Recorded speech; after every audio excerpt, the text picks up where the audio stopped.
Star Wars. It's a name so simplistic that a child might have come up with it. But what better words could be used to describe this beloved franchise? Half of Star Wars is about exploring new and exciting star systems, and the other half is about surviving the constant conflicts being fought between good and evil, and every shade of gray in between. The only real guaranteed thing in this massive galaxy, to borrow from another beloved franchise, is that war. War never changes. the individuals fighting on both sides always have some reason or some ideology that allows for them to kill their fellow man or alien. But usually, it's a handful of powerful individuals who get to decide if disaster and violence will engulf the galaxy. And at the end of the day, the individuals who suffer the most from these conflicts are the ones who are least prepared for it, the civilians. They don't have armored tanks or blaster rifles or star destroyers. They're just sort of caught in the middle of things. A distraction that gets in the way of military objectives. Hello there, friends. Welcome back to another episode of Generation Tech. My name is Alan.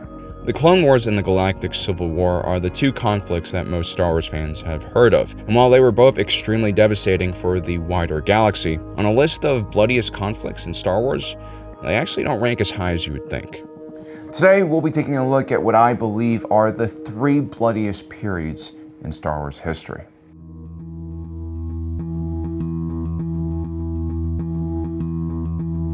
The Yuzheng Vong War only lasted for 4 years, but an estimated 365 trillion lives were lost in the fighting. This is probably the most brutal conflict in all of Star Wars history. It definitely featured the most death in such a short and concentrated period of time. In total, this war only lasted for 4 years.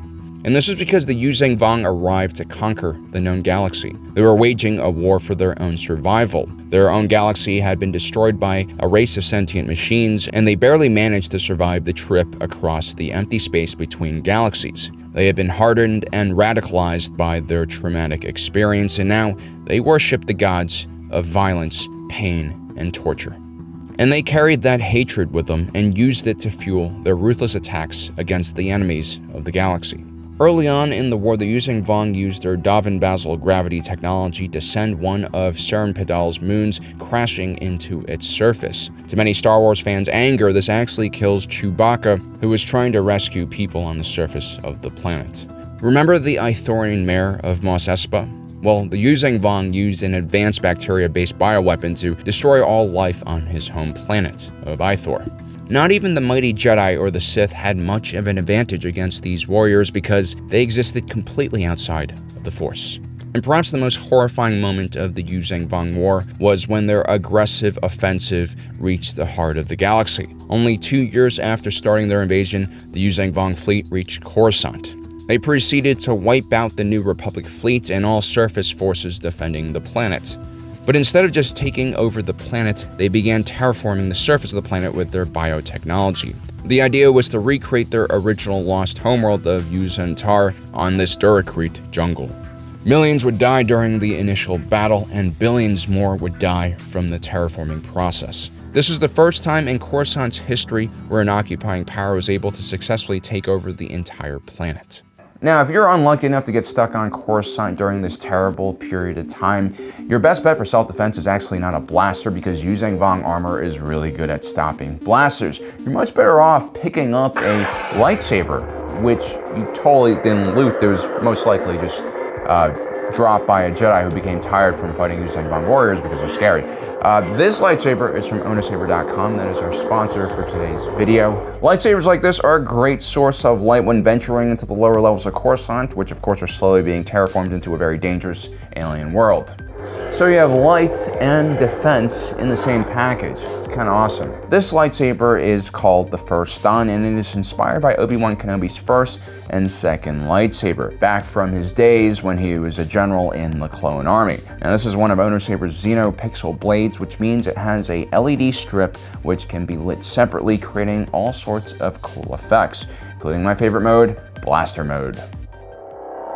Hold. Steady. Wait till you see their beady aquatic eyes. Holy fire! Now, this is one of the more sturdy and solid feeling hilts offered by ownersaber.com, and that's sort of what you want as a Form 3 fighter like Obi-Wan Kenobi was. He was all about the defensive shell techniques, and this definitely has a lot of weight behind it. If you guys are interested in this blade, check out the description below. We'll link it down there. They're offering 20% off of all lightsaber purchases, and if you use our discount code, which is MEOW, all caps, you'll get an additional 10% off. They'll also throw in a free display stand with every order. Thank you for your patience. On to the rest of the video.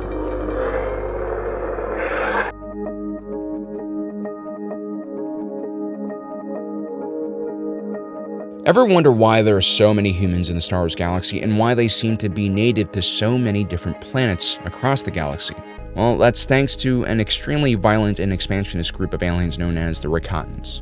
Long ago, around 36,000 BBY, the Rakatans were just one of the millions of alien species trying to survive in the galaxy. Spawning from their homeworld of Lihon, the Rakatans were relatively low-tech and primitive. They were also very violent, and they had a natural affinity to the dark side of the Force.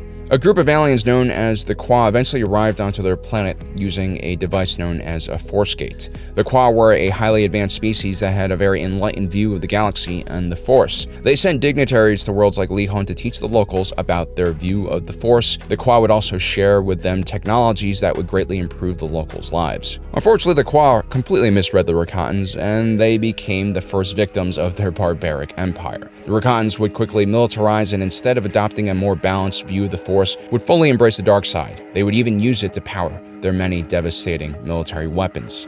The rise of the Rakatan Empire would coincide with the fall of the Qua. Their affinity for death and destruction was only matched by their ambition and grand view of the galaxy, in which all of the inhabitants would be enslaved and ruled by the Rakatan masters. The Rakatans would build massive superweapons like the Starforge, take on huge terraforming projects on planets like Kashyyyk. It's rumored that the Rakatans altered the Warshire trees, which is what led them to their massive size. The Rakatans would enslave every species they encountered, ranging from humans to Wookiees to Twi'leks and Duros. It didn't really matter, they were just basically manpower for them, and they would randomly spread them all across the galaxy. Which is why you have worlds now like Corellia or the Tion cluster system seeded with such a diverse group of aliens and humans. They also took a very keen interest in terrifying beasts like the Rancor and also spread them across the galaxy. The Rakatans were cruel masters though. They killed slaves without remorse, constantly warred with factions that refused to submit to their will, and on more than one occasion they glassed entire planets that refused to obey their order. For instance, Tatooine used to be a garden planet, and the only sand you could really see was on tropical beaches that lined the continents. The Rakatans would dominate the galaxy for more than 10,000 years, and the amount of death they caused was unknown, but it probably ranged from the high hundreds of billions to trillions. The only reason the Rakatan Empire even stopped doing what it was doing was because a plague severed them from the Force. This essentially disables all of the Rakatans' technology, which is powered by the dark side of the Force, and within a few generations they revert back to their primitive state, and this kind of creates an opening for the Old Republic to be established.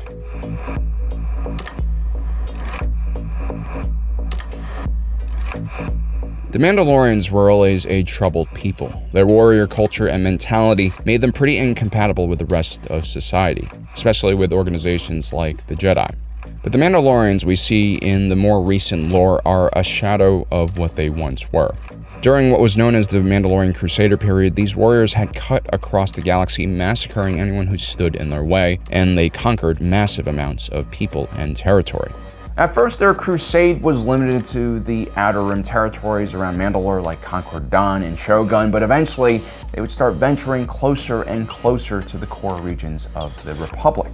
The last century or so of this 3,000-year Mandalorian Crusader period was the most dangerous and deadliest for the rest of the galaxy, starting with the Great Sith War, which occurred in 3996 BBY. The Mandalorians would join forces with the fallen Jedi Exar Kun, after Exar Kun challenged and defeated Mandalore the Indomitable, the leader of the Mandalorians, in a duel. Exar Kun would lead the Sith and the Mandalorians on a mass offensive, the largest the Old Republic had seen since the Great Hyperspace War, 1,000 years earlier. But the Sith-Mandalorian alliance would ultimately make a huge mistake by getting involved in an assault on Coruscant. They had neither the numbers or ships to truly capture this massive world, and after some successful initial gains, their attack stalled. The Jedi and the Republic would eventually regroup and repel the Mandalorians and Exar Kun. And within a year, the war would end. Mandalore the Indomitable was apparently eaten alive by a pack of wild animals when his Basilisk war droid was shot down in the Onderon system. The Mandalorians had taken huge losses during this conflict, but they would regroup and reorganize, this time under Mandalore the Ultimate. And 2 decades later, the Mandalorians made enough new Mandalorians to replenish their ranks, and would once again begin threatening Republic space. And this time they were far more organized and had also loosened the standards of recruitment for the units. Unbeknownst to many in the galaxy, including the Crusaders themselves, their leader, Mandalore the Ultimate, had been compromised and was being used by a hidden Sith Emperor. His goal was to weaken and destroy the Republic and the Jedi before he launches his own invasion. The Mandalorians would once again be used as pawns for a Sith Lord's own personal gain. At first, the Republic ignored the Mandalorians' expedition in the outer edges of their territory, just like in the previous conflicts. The galaxy would watch in horror as the Mandalorians carried out a genocide against the Cathar species. Over 90% of them would be wiped out. Finally, more than 12 years into the war, the Mandalorians stopped messing around at the borders of the Republic and turned towards the core. When the Mandalorians reached the heavily populated world of Taris, the Republic were forced to finally spring into action, but they were woefully equipped to deal with the Mandalorian superior military force. The Republic would take serious losses at the Battle of Vanquo. Following that battle, the world of Sirocco would come under attack by the Mandalorians. They would launch nukes at 27 major population centers. The death from this single incident was so great that Jedi all across the galaxy felt it. Kind of sounds familiar, right? It wasn't until the Mandalorians reached Alderaan and launched an attack there that their offensive was finally slowed down. The Jedi officially remained neutral during the beginning of this conflict, but eventually, younger and more hot-headed individuals led by a knight known as Revan began to volunteer and fight alongside the Republic forces. Gradually, the Jedi reinforcements began to turn the tide of the war. This was an extremely brutal conflict, and the Mandalorians were a challenging foe to fight. Soon, many Jedi, including Revan himself, began to turn to more desperate methods to win and save lives.